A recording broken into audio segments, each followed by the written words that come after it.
Our next topic is applications of Ellingham diagram. अब हमें पता है कि Ellingham diagram is a graph or curve obtained by plotting delta G naught versus absolute temperature. अब Ellingham diagram हमें इस बात की आइडिया देता है कि सपोज एखादे मेटल को उसके ऑक्साइड से रिड्यूस कराना हो तो हमें किस रिड्यूसिंग एजेंट को यूज करना चाहिए। सो याद रखें, सबसे पहली बात, it gives a basis for selection basis for the selection of a reducing agent, selection of reducing agent for reduction of for reduction of particular metal oxide यानी एखादे मेटल ऑक्साइड को अगर आप रिड्यूस करना चाहते हो तो किस रिड्यूसिंग एजेंट को यूज करना चाहिए, इस चीज का आइडिया हमें देता है। और दूसरी बात, इट एक्सप्लेन्स द फिजिबिलिटी यानी कि स्पॉन्टेनिटी जिसे हम कह सकते हैं।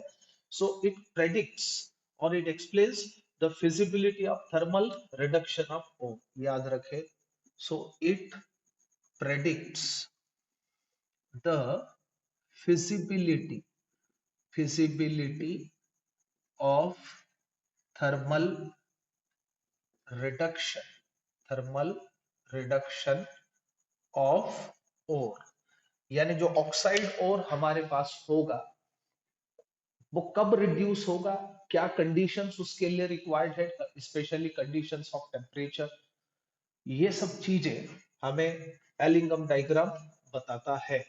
सो दूसरी चीज हमें ये भी समझना होगा कि it shows that reduction of oxide of element in upper line. देखिए, ऊपर के लाइन में जो रिडक्शन रिएक्शन है वो फिजिबल है। याद रखें, इसका सीधा मतलब ये होता है कि हमें क्या करना होगा कि नीचे अपर लाइन में जो ऑक्सीडेशन प्रोसेस बताया गया है मेटल के लिए, that is feasible.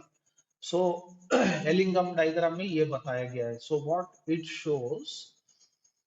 Shows that reduction of oxide of element in upper line is feasible by the element in lower line। यानी नीचे के लाइन में एलिंगम डायग्राम के अंदर जो ऑक्साइड फॉर्मेशन के लिए कर्व दिया गया है, जिस भी मेटल का होगा उस मेटल को आप as a reducing agent use कर सकते हो, स्पेशली उस मेटल को रिड्यूस करने के लिए जो एलिंगम डायग्राम के अंदर मेटल ऑक्साइड फॉर्मेशन के कगार में ऊपर है उसके। यानी कि मान के चलो दो कर्व्स है, एक कर्व ऊपर है एक कर्व नीचे है। सो एक मेटल है X, दूसरा मेटल है Y।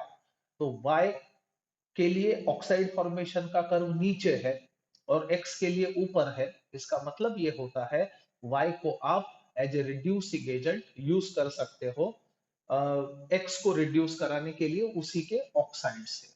तो ये जो बातें हैं हम एलिंगम डायग्राम से सीखते हैं, ये याद रखने को होना। सो फास्टर यानी कितना फास्ट रिएक्शन हो सकता है, एक चीज काफी इंपॉर्टेंट है, याद रखें। सो it explains the faster it explains the faster reaction rate when कब when ore melts down। याद रखें, when ore melts down। सो जब ओर का मेल्टिंग होता है, याद रखें, तेव्हा तब रिएक्शन कितना फास्ट होगा, ये चीज हमें एलिंगम डायग्राम से पता चलती है। So these are some of the applications of Ellingham diagram. अब जिस प्रकार से एलिंगम डायग्राम के एप्लीकेशंस है उसी प्रकार से अनफॉर्चुनेटली कुछ लिमिटेशंस भी है, तो हमें उनके तरफ भी ध्यान देना होगा.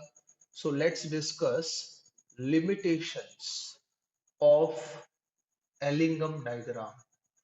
Limitations of Ellingham diagram. अब हम देखेंगे एलिंगम डायग्राम के कुछ लिमिटेशंस. सो अब सबसे पहली चीज हमें समझना होगा कि इंटरप्रिटेशन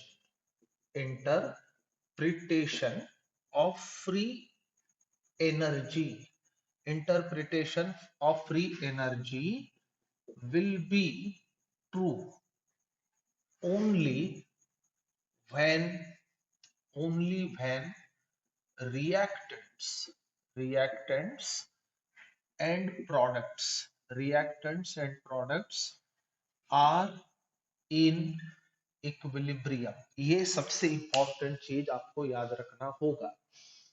जब मेटल ऑक्साइड प्रोड्यूस होता है, अगर हम उसे प्रोसेस कंसिडर करते हैं, तो that must be in equilibrium. और इक्विलिब्रियम पोजीशन पे अगर आप प्लॉट कराते हो तभी ये सब चीजें वैलिड है. लेकिन अगर इक्विलिब्रियम एस्टेब्लिश ना हो तो ये क्या बोलते हैं उसको, अप्लीकेबल नहीं होगा. सो फ्री एनर्जी का जो इंटरप्रिटेशन है वो तभी अप्लीकेबल होगा जब रिएक्टेंट और प्रोडक्ट के बीच इक्विलिब्रियम एस्टेब्लिश होगा. ये सबसे पहला लिमिटेशन हमें पता होना चाहिए. दूसरी बात, यहाँ पे थर्मोडायनेमिक फिजिबिलिटी की बात होती है, यानी कि मान के चलो metal combines with oxygen producing metal oxide, तो हमें बताया जाता है एलिंगम डायग्राम में कि क्या रिएक्शन होगा या नहीं होगा, होगा तो किस कंडीशन पे होगा. लेकिन कहीं पे भी ये चीज नहीं बताई गई है कि कितना फास्ट या स्लो रिएक्शन होगा, यानी काइनेटिक जो स्टडी जिसे हम बोलते हैं, उस चीज की बात कहीं पे भी नहीं हुई है. So it indicates the thermodynamic thermodynamic feasibility of reduction processes,